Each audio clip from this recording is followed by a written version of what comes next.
1945, our B-29s began full-scale operations against Japan.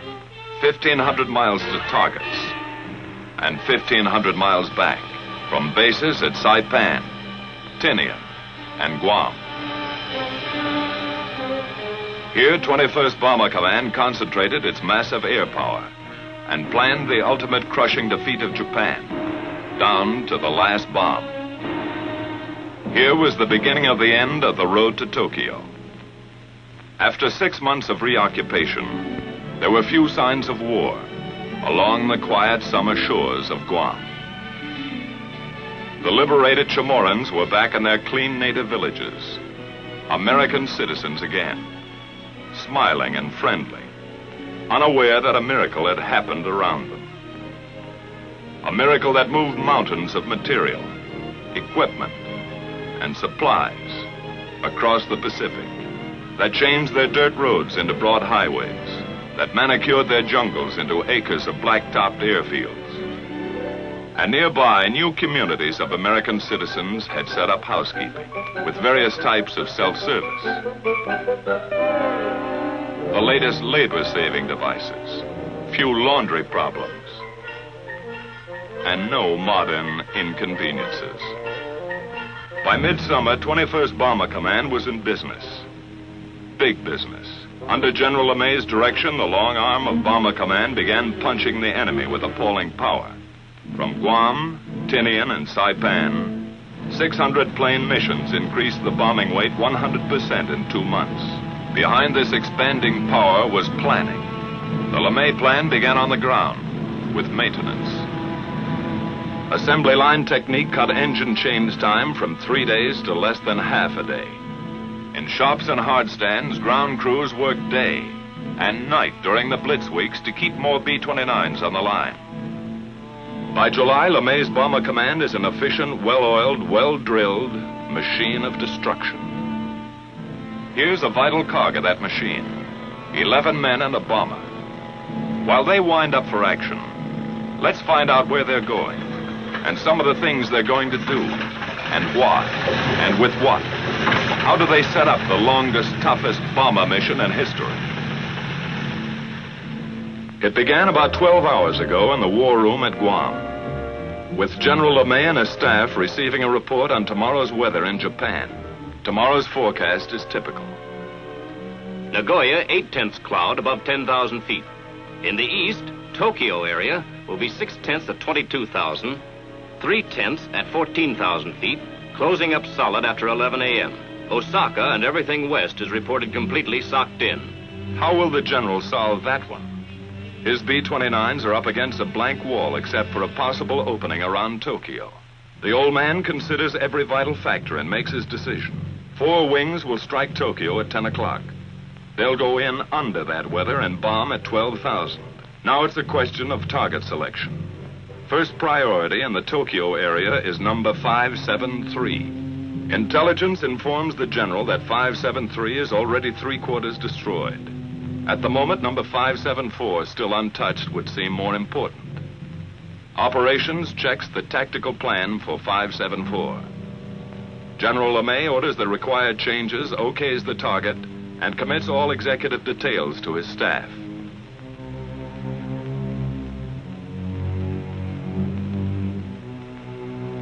Operations, with his deputy chief of staff and project officer, goes to work setting up the changes. In that plans folder is a mountain of preparation by special sections of intelligence and operations. 1,000 hours of research. Collated facts and figures have been distilled into Tactical Plan 574.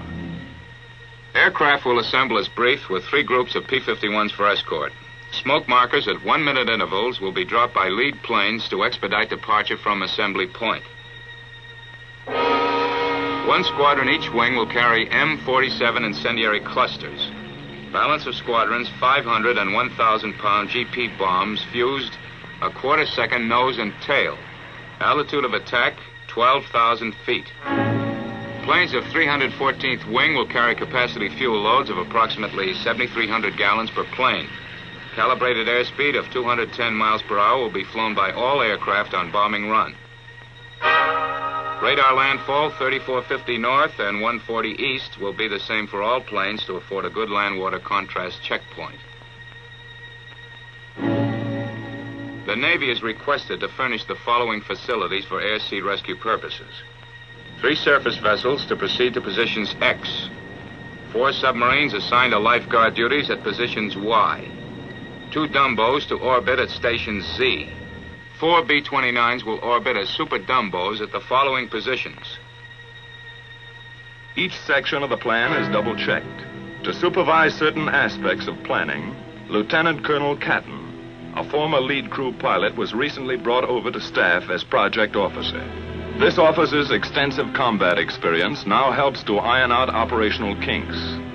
He will accompany this mission to observe new smoke signals at assembly point. A field order is now dispatched to the wings. Takeoff time is flashed to the controller, who coordinates the vast network of communications gathered here at the heart and nerve center of command. Here in the control room, status panels and a mission board are maintained to show at a glance the countless up-to-the-minute details of all daily operations. Prior to takeoff, each mission is set up on the board to afford a visual progress of the flight, from takeoff to target and return. Colored yarns, one for each wing, are laid out to indicate the flight lines, which pass close to Iwo Jima, the halfway point.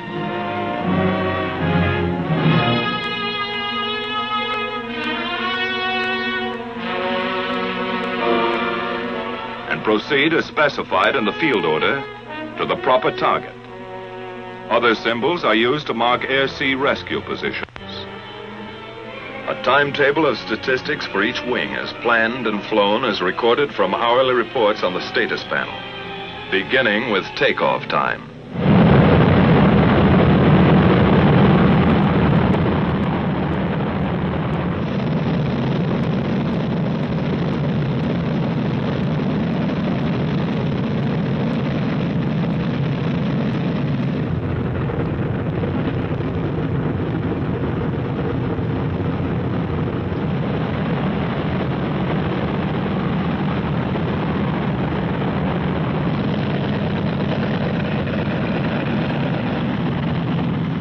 Veteran crews, it's just another day's work.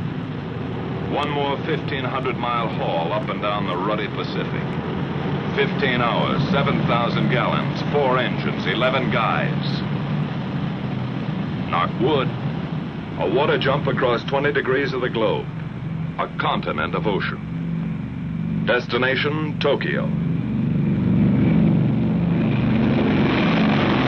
It's like taking off in Mexico for targets in Canada. The 314th is airborne. 145 planes, 1 minute apart, 67 tons each.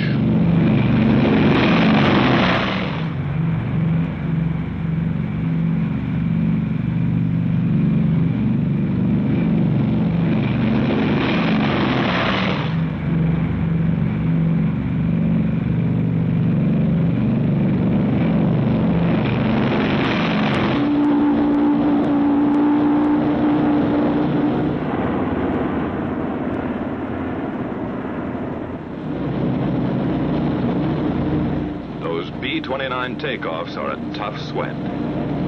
That first long moment is the worst. Some swear it takes luck, like a wife's stocking, to beat it. At Tinian, 100 miles north, 2 more B-29 wings prepare for takeoff. 134 aircraft from the 58th wing. 100 more from the 313th wing. At Saipan, a few minutes later, the veteran 73rd wing lines up for takeoff. 153 more bombers are added to the mission striking force.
last B-29 is airborne at 1540.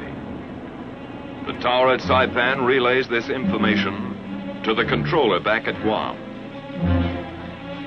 First and last takeoff times of each wing are recorded here and go to make up the first of a series of tabulated mission reports.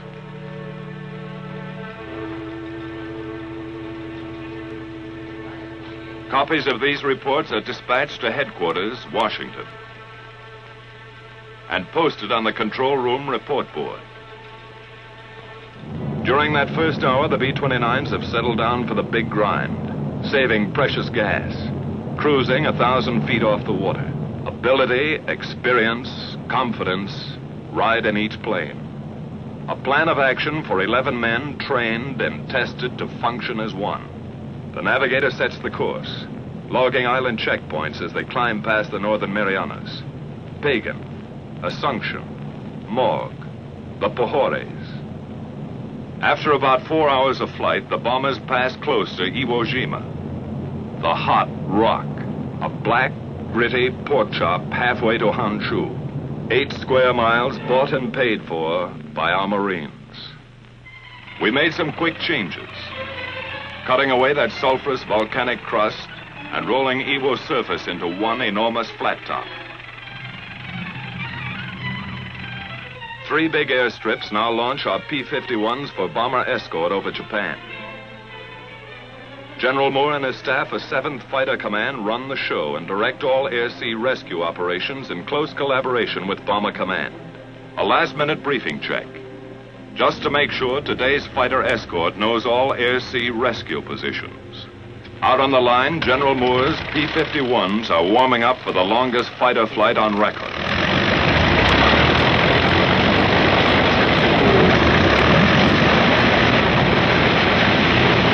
Seven hours on one engine, extra belly tanks, extra nerve and stamina in the cockpit.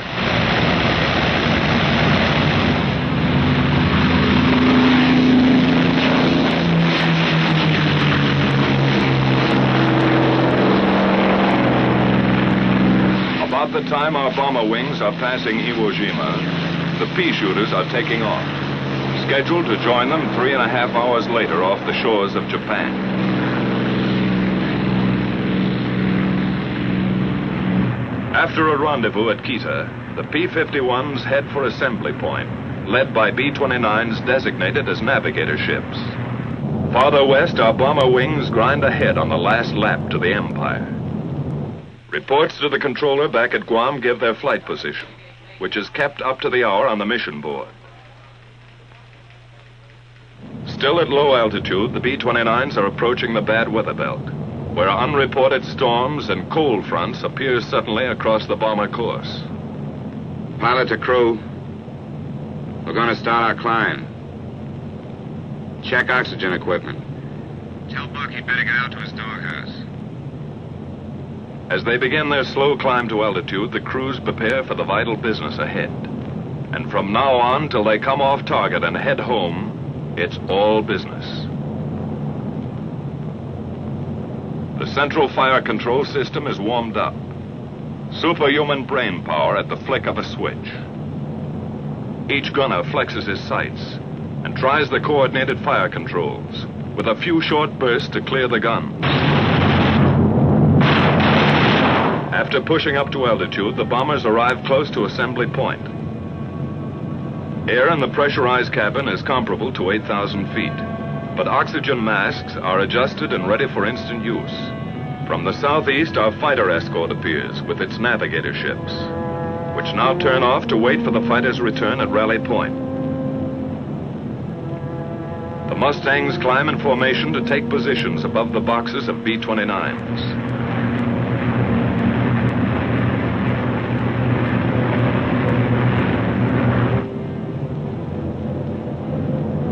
Lead bombers begin to circle, dropping the new smoke markers for assembly. The project officer observes this part of the tactical plan in action. From various zone positions, the groups separate and form on their lead ships in 9 or 11 plane waves. which head for initial point. The big parade is on.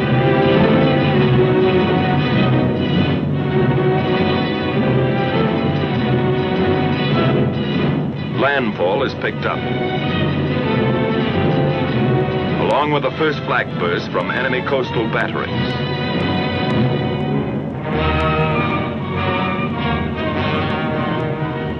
Fujiyama, the familiar white beacon, marks the turn for initial point. Flak becomes heavier and more accurate.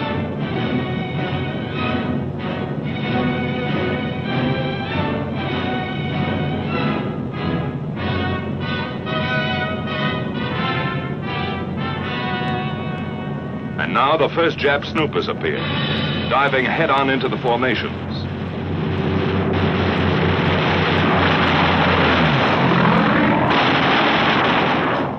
Some are suicide fighters trying to ram our bombers. Other Jap fighters drop phosphorus bombs, set to explode in front of the oncoming B-29s.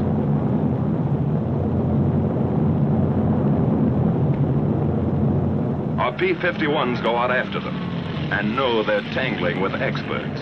The P-51's job is to protect the B-29s. But some of those Jap fighters filter through and meet the blast of bomber guns.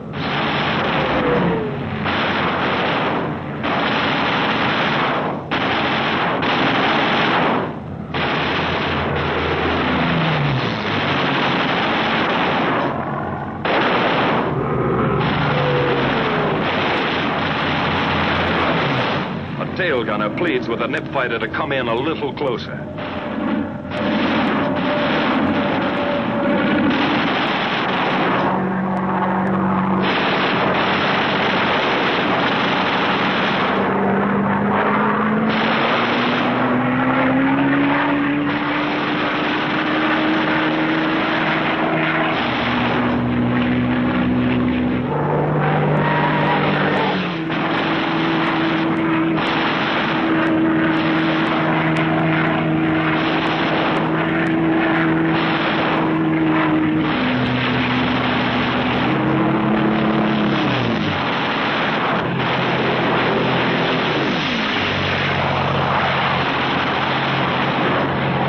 From the turn at initial point, the tight bomber waves move steadily on and get ready for business.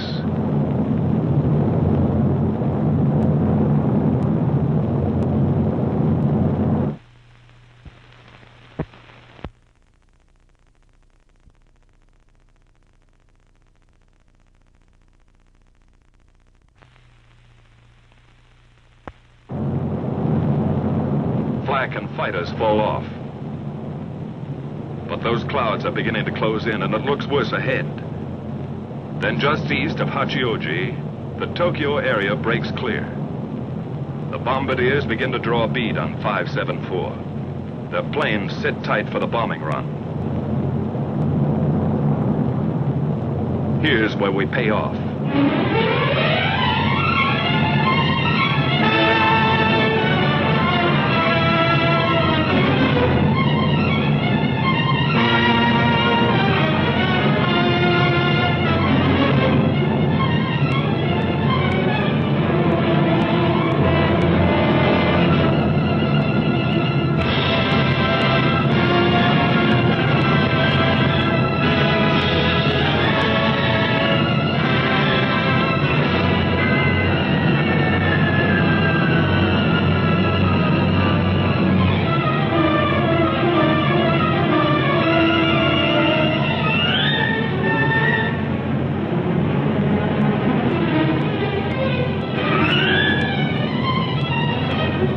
Jap aircraft plants and an airdrome 12,000 feet below are about to receive 4,000 tons of destruction.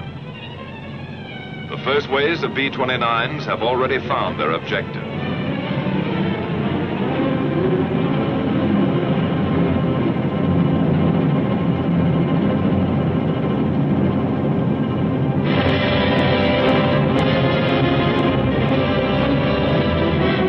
Succeeding bomber groups add their devastation to the smoking targets.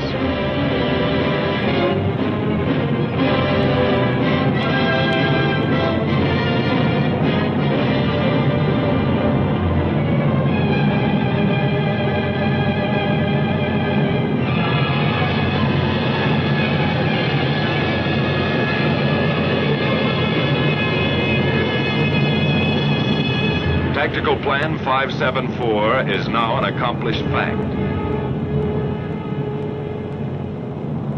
The bombers turn and go downwind, across the burnt acres of Tokyo. Close-up cameras show the scars of those spectacular fire strikes last March. 51 square miles of LeMay treatment. Across the bay, and a tailwind speeds them south, down the Chiba Peninsula. This is fighter country. With the first call on the intercom, our Mustangs peel off and go to work again.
The big bombers homeward bound, our P-51s drop down for strafing runs, concentrating on definite objectives from here to the enemy coast.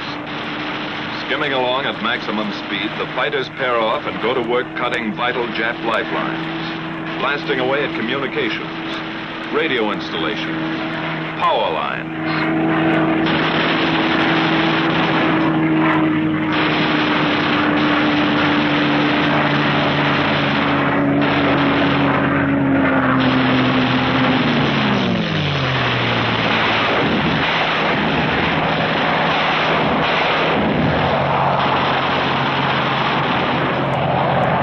Swooping down on enemy transportation, railroads, marshalling yards, small suburban factories.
shipping targets. Freighters, fishermen, trawlers, harbor and coastal craft.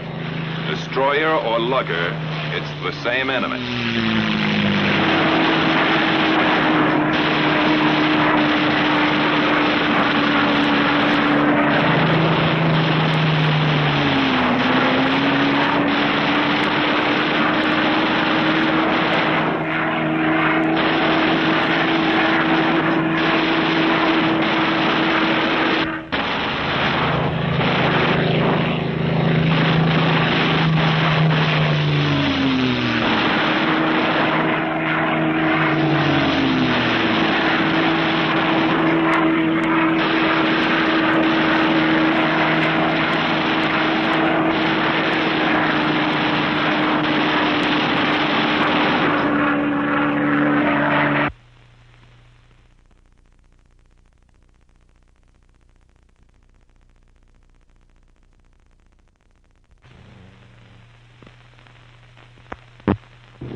After strafing, our fighters climbed back to Raleigh Point and the waiting B-29 Navigator planes. With the first sight of Iwo, fuel gauges are down close to empty, but fighter spirits begin to rise. They wind up and finish with a kick, coming past Suribachi at whiplash speed, and zoom into their victory rolls. Once over for each Jap kill.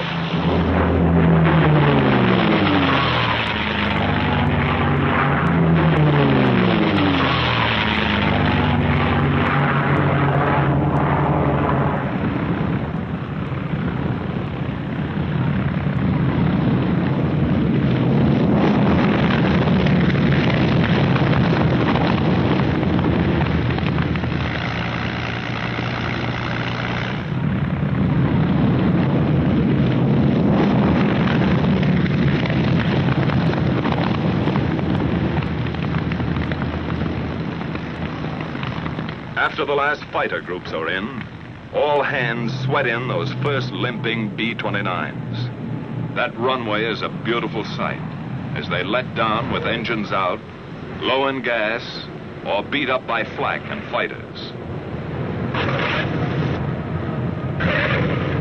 In 3 months, nearly 2,000 crippled or gas-shy B-29s havened at Iwo.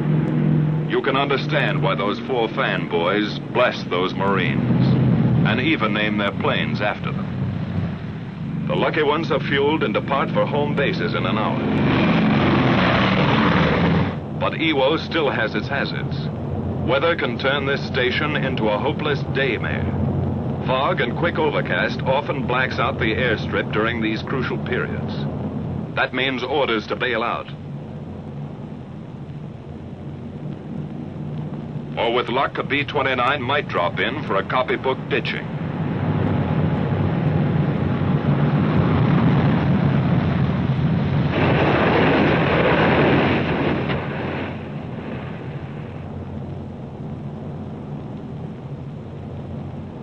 From here you can see how the cloud cover up there smothers the runway and realize what one pilot went through.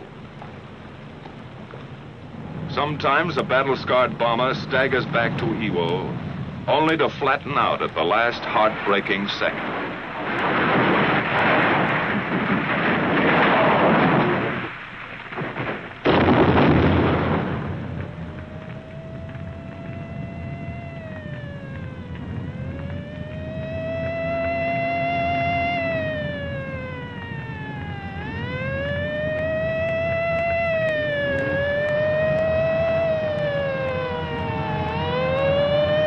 By some miracle, the whole crew got away from their stations to safety before 2,000 gallons of flaming gas enveloped them.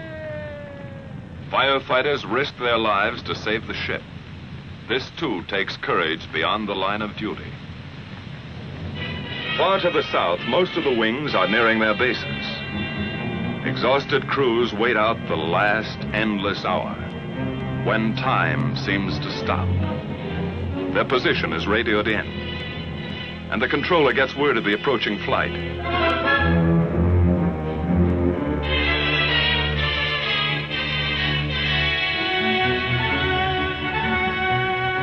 At last, the familiar Marianas appear on the horizon.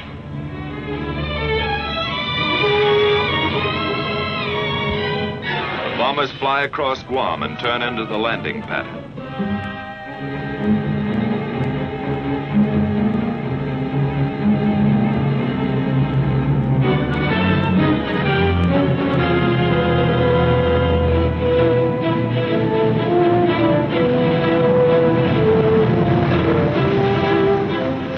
Hours ago, they left the other end of that runway.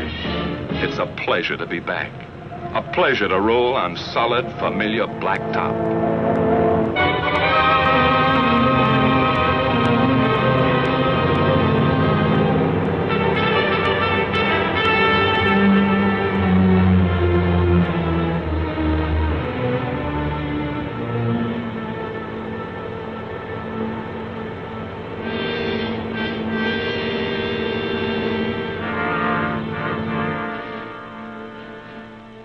Good to feel the sudden, humid heat, to be among the living, swapping details with the ground crew. Flak, fighters, the close call, the one that got away. But some of those B-29 crews won't be able to talk it over today. 11 men and a bomber that didn't quite make it.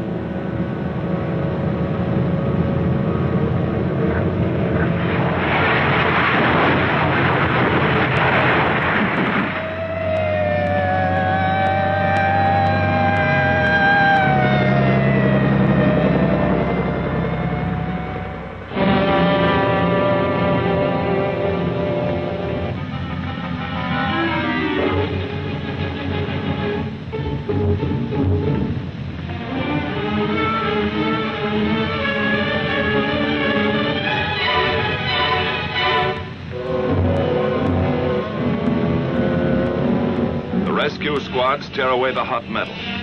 Somehow in that burning wreckage, a man has lived to feel those eager, gallant hands. 1 life saved and 10 lost. That's part of today's toll.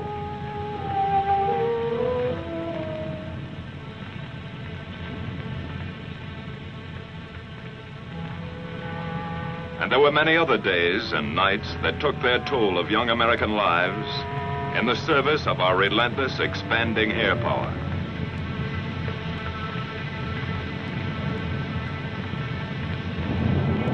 By the end of July, our B-29s had all but obliterated the enemy's ability to make war. 1,000-plane missions were going to hit Japan with twice the monthly tonnage that ever fell on Germany. The question was, how much longer would a beaten Japan hold out? In August, we made a test that never was applied to Germany. While great land, sea, and air forces gathered for the last invasion, our B-29s dropped 2 atomic bombs.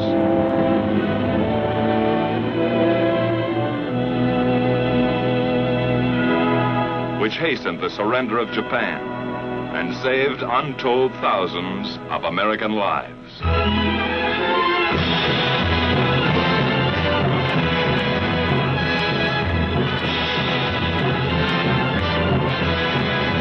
So the mission of our air forces, which began nearly 4 years ago, was accomplished.